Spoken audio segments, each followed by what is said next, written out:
The 19th century's most profound and enigmatic painter, Caspar David Friedrich, is considered a symbol of Romanticism. In his works, the mystical connection between human figures and nature conveys both sorrow and hope, allowing viewers to experience their inner world alongside the vastness of the universe.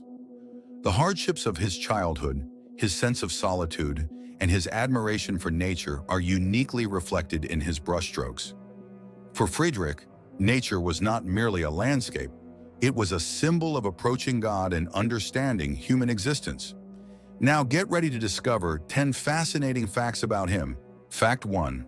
Birth and family. Caspar David Friedrich was born on September 5, 1774, in the northern German town of Greifswald, located on the shores of the Baltic Sea. He was one of 6 children in the family of Adolf Gottlieb Friedrich, a soap maker, and Sophie Dorothea Beckley. Although his family was not poor, it was shaped by strict discipline and deep religious values, which instilled in Friedrich a serious, contemplative, and thoughtful character. During his childhood, he lost his mother and 2 sisters, and his brother died tragically at a young age. These early tragedies left a profound mark on Friedrich's life and became a major source of the sorrowful, melancholic, and deeply spiritual themes that frequently appear in his art. Fact 2. Childhood tragedies. Caspar David Friedrich's childhood was marked by a series of devastating tragedies. As a young boy, he lost his mother, and shortly afterward, 2 of his sisters passed away. However, the event that affected him the most was the death of his brother, Christoph. According to accounts, when Friedrich was just 13 years old, his brother drowned while trying to save him on a frozen body of water. This traumatic incident left a profound impact on Caspar's psyche and influenced his art throughout his life. These early losses shaped him into a naturally introspective, melancholic, and solitary individual. His paintings frequently feature dark, misty landscapes, empty spaces, and figures seen from behind. These motifs are symbolic reflections of his attempts to cope with loss and his meditative contemplation on the transience of life. Fact 3. Education and early artistic steps. Caspar David Friedrich's interest in art began to show itself in his childhood.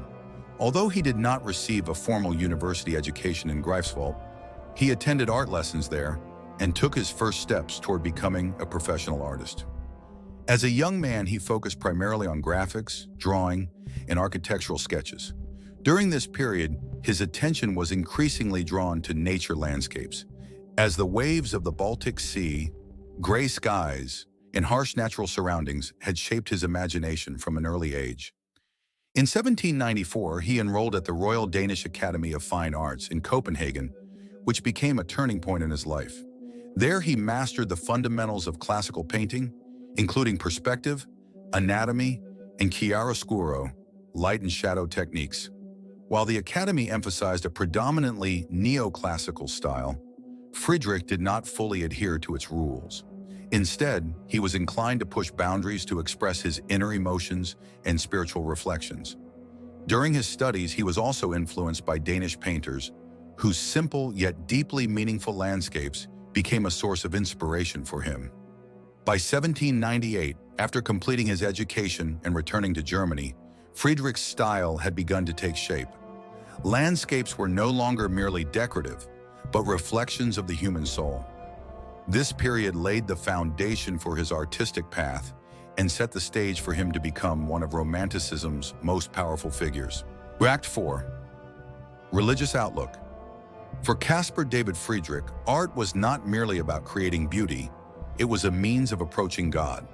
Growing up in a deeply religious family, he spent his life merging his spiritual beliefs with the landscapes he painted.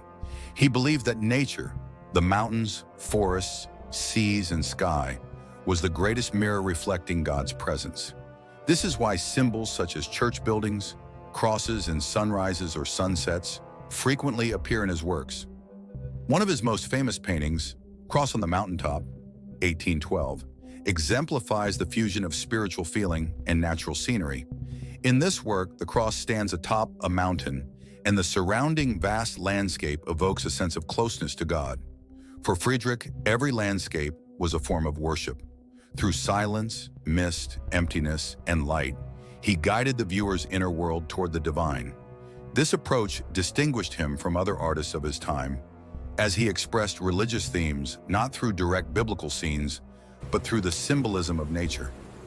In this way, Friedrich became not only a key figure of Romantic art, but also a promoter of spiritual reflection through visual expression.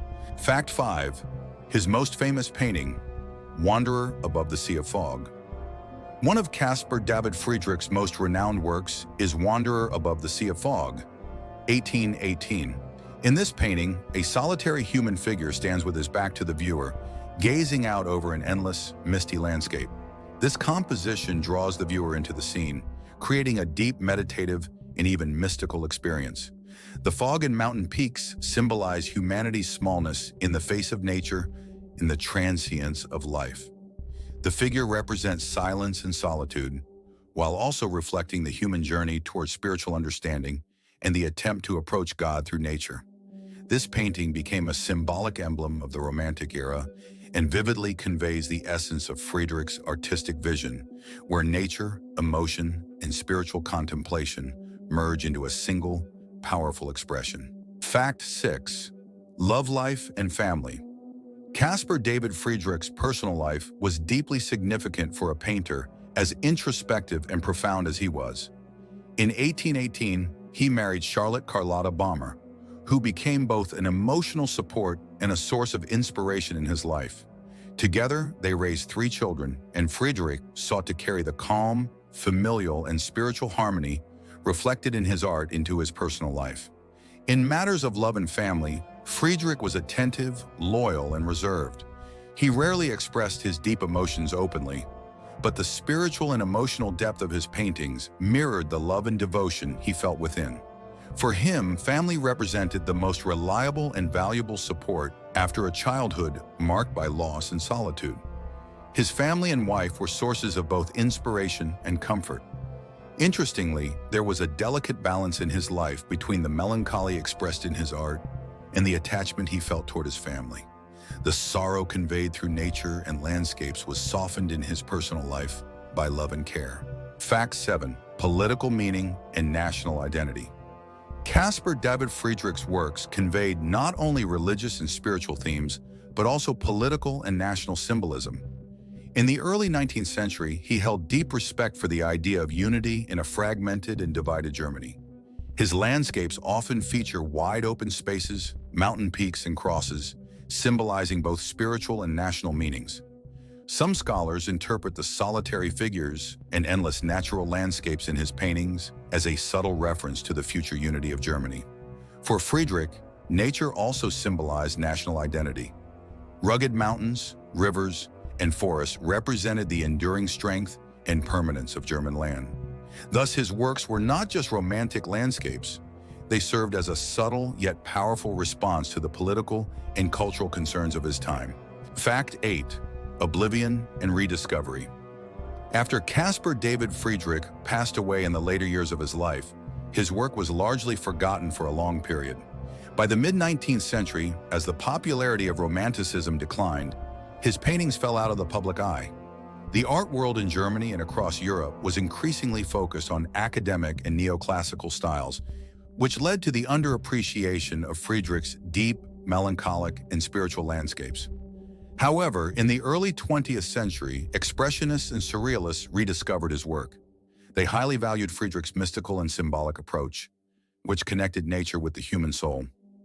This rediscovery strengthened his position as a symbol of Romanticism and inspired modern artists, ensuring that his paintings became an enduring source of inspiration in contemporary art. Fact 9. Personal character. Caspar David Friedrich's personal life and character had a profound influence on his art. He was a deeply thoughtful, introspective, and reserved individual. The severe losses and tragedies he experienced during childhood led him to become quiet and inwardly focused. Friedrich was loyal and responsible toward both friends and family, yet he remained cautious and somewhat hesitant in his interactions with others. In daily life, he was calm and measured, rarely displaying his emotions openly. Instead, he expressed his feelings and thoughts through his paintings. His deep love for nature and spiritual outlook formed the foundation of his character. While he often kept his distance from people, This solitude created a space for inner peace and creative reflection. Fact 10. Death. Caspar David Friedrich passed away on May 7, 1840 in Dresden, Germany, at the age of 65. His death occurred toward the end of the Romantic era, and for a time, his works were largely forgotten. However, the significance of his art was recognized more widely after his passing. Friedrich's landscape paintings are valued not only for their aesthetic beauty, but also for their spiritual, religious, and symbolic meanings. His work is regarded as a symbol of European Romanticism, and in the 20th century, it was rediscovered by expressionists, surrealists, and modern artists. Today, Friedrich's paintings are displayed in leading museums worldwide, offering both art historians and viewers profound insights into the human connection with nature, solitude, and spirituality. If you enjoyed exploring the deep and mystical world of Caspar David Friedrich and want to learn more about his works in Romanticism, don't forget to subscribe to our channel.